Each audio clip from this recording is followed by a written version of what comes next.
सुबह सुबह मैं अपनी लेजेंडर को रिपेयर करने में लग गया था, क्योंकि लास्ट टाइम जब मैंने चिरकुट की बैंड बजाई थी तो उसके एंडेवर को ठोकते हुए मेरी गाड़ी को भी बहुत नुकसान हुआ था। इसकी वजह से गाड़ी को स्टार्ट होने में बहुत दिक्कत हो रही थी। काफी देर तक काम करने के बाद फाइनली मैं लेजेंडर को फिक्स कर देता हूँ और गाड़ी के अंदर बैठ के चेक करता हूँ कि सब सही है या फिर नहीं। और इस बार जैसे मैं गाड़ी को स्टार्ट करता हूँ गाड़ी एक झटके में स्टार्ट हो जाती है। तो अब मेरी लेजेंडर सक्सेसफुली रिपेयर हो चुकी थी। अब मैं बस खड़ा था और सोच रहा था कि मार्केट से जाके कुछ सामान लेके आता हूँ। तभी इतने में मुझे पीछे से गाड़ियों की हॉर्न की आवाज आती है और जैसे मैं पीछे मुड़ के देखता हूँ तो मुझे दिखाई देता है कि कुछ काले कलर की स्कॉर्पियोज ने मुझे चारों तरफ से घेर लिया है। इतनी सारी काली स्कॉर्पियोज को देख के मुझे समझ में आ गया था कि ये तो मावेश ही होगा। मावेश अपनी गाड़ी से उतरता है, मेरी तरफ बढ़ने लगता है। ये देख के मैं उसे बोलता हूँ कि कैसे हो मावेश भाई। पर इससे पहले कि मैं कुछ और बोल पाता मावेश सीधा मेरे पास आता है और मुझे जोरदार तमाचा लगा देता है। इसकी वजह से मैं जमीन पे गिर गया था। मावेश के सारे बंदे मुझ पे हंस रहे थे। देख उसका चश्मा कैसे उड़ा। इसके बाद मैं जमीन से उठ के मावेश को बोलने लगता हूँ, ये तुम क्या कर रहे हो मावेश। तो मावेश मुझे बोलने लगता है, अरे चुप, तू अपने आप को बहुत होशियार समझता है क्या? तूने हिम्मत भी कैसे की मेरी बात को टालने की? ये सुन के मैं मावेश को जवाब देता हूँ कि तुम क्या बोल रहे हो, मुझे इस बात का कोई अंदाजा नहीं है। अबे ओए, तेरे को अंदाजा नहीं है? वो तू नहीं था क्या जिसने सुलेमान भाई का काम लिया था मेरे मना करने के बावजूद? वो तू नहीं था क्या जिसने दुबई के शेख की 200 करोड़ की लैंड क्रूजर चुराई? वो तू नहीं था क्या जिसने सुलेमान भाई का काम करने के बाद उसे मार दिया? पर मावेश भाई उसने गद्दारी की थी। गद्दारी उसने नहीं, तूने की है। सुन बे मूसा, मैंने तुझे पहले ही कहा था कि अगर तू मेरे से आगे बढ़ने की कोशिश करेगा या मेरी बातों को नहीं मानेगा तो तेरे साथ यही हशर होगा। लेकिन मावेश भाई मेरी बात तो सुनो। चुप कर बे, एक बात तो ध्यान से सुन ले रे, मैं उसूलों वाला आदमी हूँ और तूने ये हरकत करके मेरा भरोसा तोड़ दिया है। मैं तुझे अभी के अभी अपनी गैंग से निकालता हूँ। नहीं मावेश भाई, अपनी गन और लेजेंडर की चाबी हमें दे दे वरना हम छीन लेंगे। मैं गुस्से से मावेश को लेजेंडर की चाबी और गन दे देता हूँ और फिर मावेश मुझे बोलने लगता है, फिलहाल तो मैं तुझे जिंदा छोड़ रहा हूँ, लेकिन सुलेमान भाई का बड़ा भाई तुझे जिंदा नहीं छोड़ने वाला रे। सुलेमान भाई का बड़ा भाई बोले तो बहुत डेंजर, 15 मुल्कों की पुलिस उसके पीछे और उससे पंगे लिए तो क्या? सॉरी मावेश भाई। और हाँ, वो तेरी 200 करोड़ वाली लैंड क्रूजर भी हम ढूंढ ही लेंगे। इतना बोल के मावेश वहाँ से जाने लगता है। अब इसके बाद मावेश और उसके सारे पंटर वहाँ से जाने लगते हैं और साथ ही साथ वो मेरी लेजेंडर को भी लेके चले जाते हैं। मावेश पे काफी गुस्सा आ रहा था और मन तो कर रहा था कि उसका काम तमाम कर दूं। तब इतने में मेरे साइड से कुछ लड़के जा रहे थे जो मुझे बोलने लगते हैं, बहु तेरी लेजेंडर को उठा के लेके गए, लगता है तूने EMI नहीं बढ़ा। मावेश के थप्पड़ की वजह से मैं पहले ही गुस्से में था और इसने ये बोल के मुझे और गुस्सा दिला दिया था। मैं भागते हुए उन बंदों के पास जाता हूँ और उन्हें एक एक करके पीटना शुरू कर देता हूँ। भाई मार क्यों रहा है? अरे भाई मार रहा है। अरे बाप रे, पागल हो गया।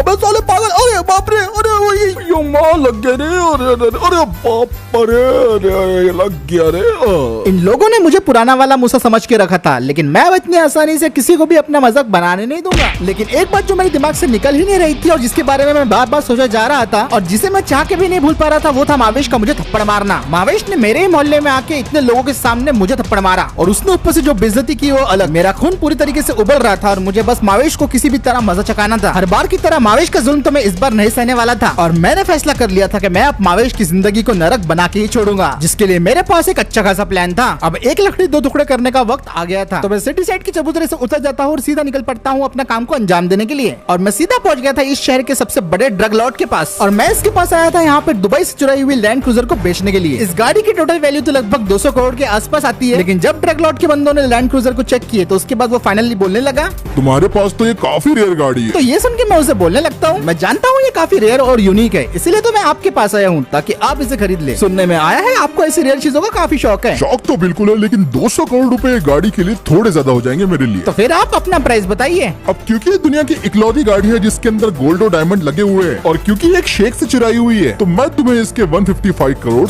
दे सकता हूँ। ये सुन के मैं बोलता हूँ कि 160 करोड़ कैसे रहेगा? तो वो मुझे बोलने लगता है, वो कहते हैं ना, शौक बड़ी चीज है। ठीक है, 160 करोड़ में डील डन। इसे इसके पैसे दे दो और गाड़ी रख लो। और कुछ इस तरीके से लैंड क्रूजर को लगभग मैंने 160 करोड़ में बेच दिया था। वीडियो में आगे बढ़ने से पहले दोस्तों मैं आपको बताना चाहूंगा GTA इंडिया मॉड्स के बारे में। अगर आप भी अपने GTA 5 PC के अंदर इंडियन कार्स और बाइक्स जैसे कि Mahindra Scorpio, Mahindra Bolero, Mahindra XUV, Tata Safari, Tata Harrier, Maruti Suzuki Alto, Toyota Innova, Fortuner, Legender, Baleno, Swift, हर किसी गाड़ी के साथ अगर आप खेलना चाहते हो तो आपके लिए बेस्ट प्लेस है GTAindiamods.com। इस वेबसाइट पे आपको लगभग सारी इंडियन कार्स और बाइक्स के मॉड्स मिल जाएंगे और आप इसे 1 क्लिक में इंस्टॉल कर सकते हो। इस वेबसाइट से बड़े बड़े इंडियन यूट्यूबर्स भी मॉड्स को इस्तेमाल करते हैं, जैसे मिथपैड से लेके श्रीमान लेजेंड तक यूट्यूब हो या इंस्टाग्राम, हर जगह इनके मॉड्स के वीडियो आपको दिख जाएंगे। तो दोस्तों फिर देर किस बात की, जल्दी से जाइए www.gtindiamods.com पे और खेलिए अपने इंडियन मॉड्स के साथ। फिर उसके बाद वो ड्रग लॉर्ड का बंदा मुझे बोलता है कि मेरे पीछे आओ। मैं उसे ठीक है बोल देता हूँ और उस बंदे के पीछे पीछे जाना शुरू कर देता हूँ। वो बंदा मुझे कोने की गली के अंदर लेके जाता है और वहाँ पे एक ट्रक के पास जाके रुक जाता है और फिर मुझे बोलने लगता है, ये लो, इस ट्रक के अंदर सारा पैसा है, अब ये तुम्हारी जिम्मेदारी है। और हाँ, अगर पुलिस वगैरह ने पकड़ लिया तो हम तुम्हें नहीं जानते। ठीक है भाई, लेकिन पैसा दिखाओ तो सही, मुझे कैसे पता चलेगा? अच्छा ठीक है, देख लो देख लो। फिर उसके बाद वो बंदा ट्रक के कंटेनर की तरफ जाता है और दोनों के दोनों दरवाजे ट्रक के खोल देता है। ये देखो तुम्हारा पैसा। और कंटेनर के अंदर देख के तो मुझे अपनी आंखों पे यकीन नहीं हो रहा था। पहली बार मैंने एक साथ इतना सारा पैसा देखा था। तो देख लिया पैसा, चलो अब मैं चलता हूँ यहाँ से। ना तुम मेरे को जानते ना मैं तुम्हें जानता, टाटा। और इतना बोल के वो बंदा वहाँ से चला जाता है। अब क्योंकि मुझे भी अपना पैसा मिल गया था तो मैं अपने ट्रक के दरवाजे बंद कर देता हूँ और फिर ट्रक की तरफ जाके मैं उसके अंदर बैठ जाता हूँ। फिर उसके बाद मैं ट्रक को स्टार्ट करता हूँ और उसके बाद मैं उसको लेके वहाँ से निकल पड़ता हूँ। रास्ते में तो बस मैं यही सोच रहा था कि मैं मावेश को सबक सिखा के रहूंगा, लेकिन मावेश के पास जो है वो मेरे पास नहीं है और वो तो एक वफादार गैंग। लेकिन कहते हैं ना, पैसे से आजकल तो वफादारी भी खरीदी जा सकती है। तो इसीलिए मैं भी पहुँच गया था ग्रोव स्ट्रीट अपनी एक अलग गैंग बनाने के लिए। जो वफादार कितनी होंगी वो पता नहीं, पर मेरी हर बात जरूर मानेंगी। फिर उसके बाद मैं ट्रक से उतरता हूँ और पास ही में मुझे बालास गैंग के कुछ बंदे दिखाई देते हैं। तो मैं उनके पास जाके बोलने लगता हूँ, भाई तुम लोग शायद बालास गैंग से हो, सही कहा ना मैंने? तो है हम बालास गैंग से। भाई क्या क्या कर लेगा भाई तू? क्या चाहिए देखो, क्या बोल रहा भाई तू? क्या चाहिए देखो? चुप चुप। हाँ, बालास गैंग से हम। तो मुझे तुम्हारे बॉस से मिलना है। अरे बॉस ऐसे किसी को नहीं मिलते रे।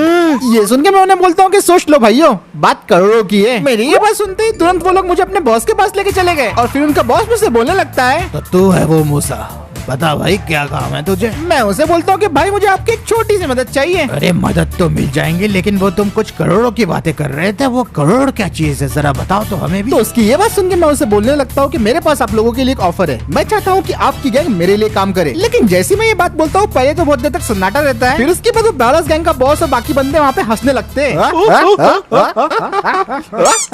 भाई यार, आप सभी लोग हंस क्यों रहे हो? अबे जोक मारने वाली बात करेगा तो हम सब लोग हंसेंगे ना। तो जानता भी है तू किससे बात कर रहा है? बालास गैंग। और तुझे लगता है कि तू 1-2 करोड़ में हमारी पूरी गैंग को खरीद लेगा?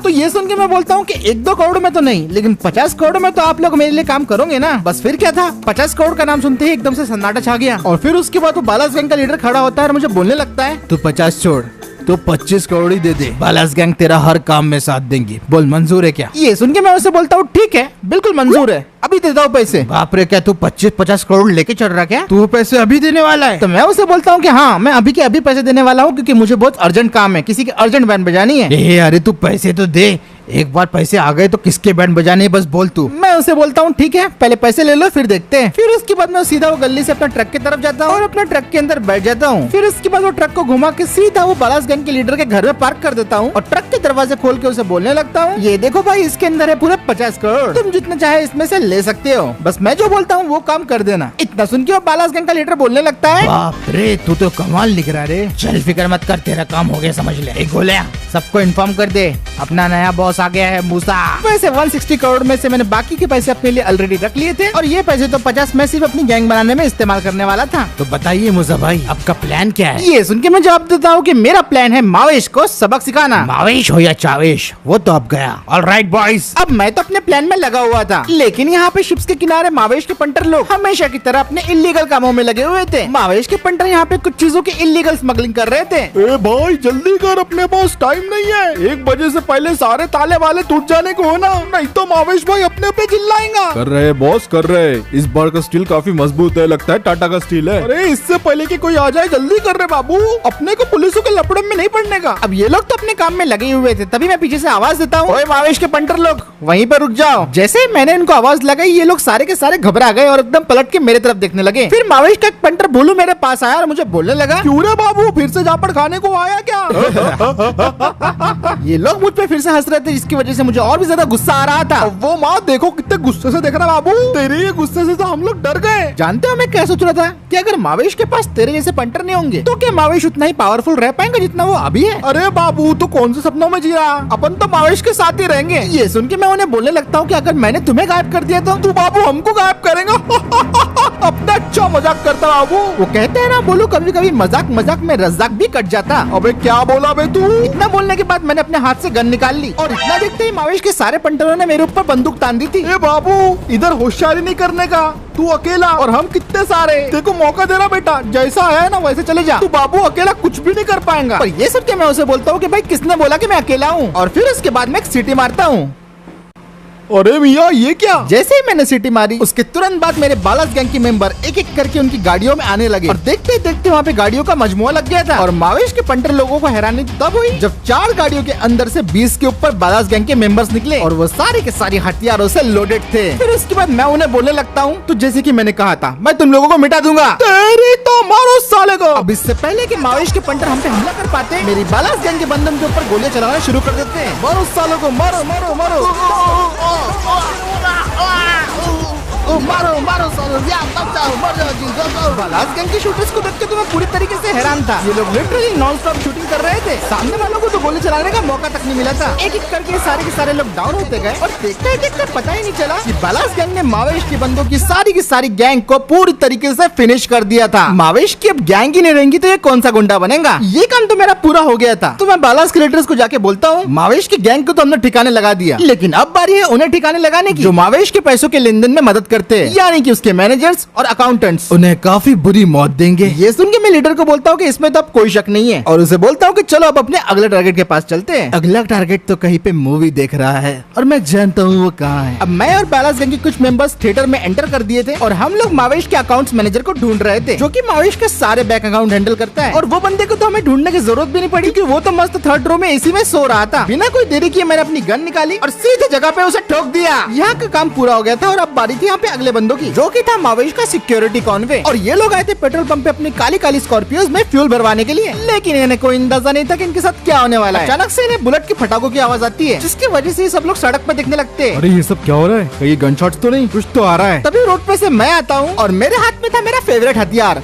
जलती हुई बोतल। जैसे ही मैंने बोतल इनके ऊपर फेंका वैसे ये बोतल बहुत बुरी तरीके से ब्लास्ट हुई, जिसकी वजह से मावेश की सारी सिक्योरिटी बुरी तरीके से आग में झुलस गई। सिर्फ इतना मेरे लिए काफी नहीं था तो मैंने एक और जलती हुई बोतल मावेश की सारी ब्लैक स्कॉर्पियोज के ऊपर फेंक दी, जिसकी वजह से पेट्रोल पंप में एक बहुत जबरदस्त ब्लास्ट हुआ और मैंने मावेश के पूरे सिक्योरिटी कॉन्वॉय को भी फिनिश कर डाला था। हर तरफ सिर्फ धुआं और राख ही थी। अब इसके बाद अगली बारी थी वो बंदे की जिसको अगर कुछ हो गया तो मावेश के सारे इंटरनेशनल इलीगल एक्टिविटीज रुक जाएंगी और अब इसको ठिकाने लगाने की बारी आ गई थी। बालास मेंबर की एक गाड़ी इसके पीछे आके खड़े हो गई थी और जोर जोर से हॉर्न मारना शुरू कर देती है। अरे इतने जोर से हॉर्न मत बजाओ, मैं गाड़ी आगे ले रहा हूँ। जैसे उस बंदे ने गाड़ी को आगे ली तभी बालास गैंग की 3 और बुलेरो सामने आके खड़ी हो गई और इन लोगों ने इस बंदे को पटरी पे रोक दिया था। अबे ओए सामने से हटो। और ये क्या तुम लोग इतना लाउड म्यूजिक क्यों बजा रहे हो? हटो हटो। बालास गैंग वाले लिटरली गाड़ी के अंदर डीजे बजा रहे थे।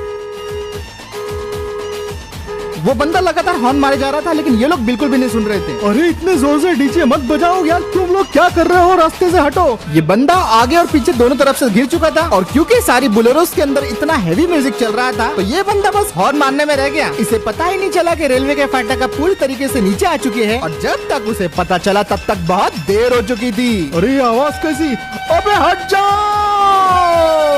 ट्रेन ने उस बंदे की सियाज को एक भयानक टक्कर मार दी, जिसकी वजह से उसकी सियाज पूरी तरीके से चकनाचूर हो गई थी। उस बंदे की गाड़ी घसीटते हुए काफी आगे गई और फिर उसके बाद पटरी के साइड में एकदम नीचे जाके पूरी तरीके से गिर गई। वैसे ऐसे एक्सीडेंट में तो बचना मुश्किल है, लेकिन बंदे में अभी थोड़ी सी जान बाकी थी और उसकी बची कुछ जान निकालने के लिए मैं पहुंच गया था उसके पास बुलेरो में बैठ के। वो बंदा मुझे देख के बोल रहा था, कौन हो तुम? ये सुन के मैं उसे जवाब देता हूँ, तेरी मौत। ये क्या कर रहे हो? और बस कुछ इसी तरह मैंने मावेश की आधी से ज्यादा गैंग का सफाया कर दिया। अब क्योंकि इतने सारे कांड हुए तो मावेश को इन सारी चीजों की खबर तो पड़नी थी। लगभग शाम 7 बजे के आसपास मावेश उस लोकेशन पे पहुंचता है जहाँ पे मैंने मावेश के पंटर लोगों को टपकाया था। पुलिस ने चारों तरफ से जगह को सील कर लिया था और मावेश ये सब देख के बिल्कुल हैरान था। उसके साथ पहले ऐसे कभी नहीं हुआ। मावेश जल्दी जल्दी चलते हुए क्राइम सीन की तरफ पहुंचता है और जब उसे दिखाई देता है कि उसकी गैंग को पूरी तरीके से मार दिया गया है तो वो बुरी तरीके से टूट जाता है और वो बोलने लगता है, अरे नहीं बोलू, तेरा ये हाल किसने किया? ए इंस्पेक्टर, इतना बड़ा कांड हो गया इधर और तेरे को कुछ पता नहीं, ये सब किसने किया? देखो मावेश, पुलिस अपना काम कर रही है। देख के तो अभी तक बस यही लग रहा है कि ये कोई गैंग वॉर का नतीजा है। ऐसे किस्से महीने में 2-3 बार देखने को मिल जाती है। गैंग्स के बीच में वॉर, लड़ाई, मर्डर आम बात है हमारे लिए। पर मावेश ये सब सुन के बोलने लगता है, ए इंस्पेक्टर, मुझे नहीं लगता ये कोई गैंग वॉर है। ये जो भी किया गया है इसे पूरी तरीके से सोच समझ के किया गया है। तो तुम्हारे ख्याल से इसके पीछे कोई मास्टरमाइंड है मावेश? मास्टरमाइंड तो नहीं रहे इंस्पेक्टर,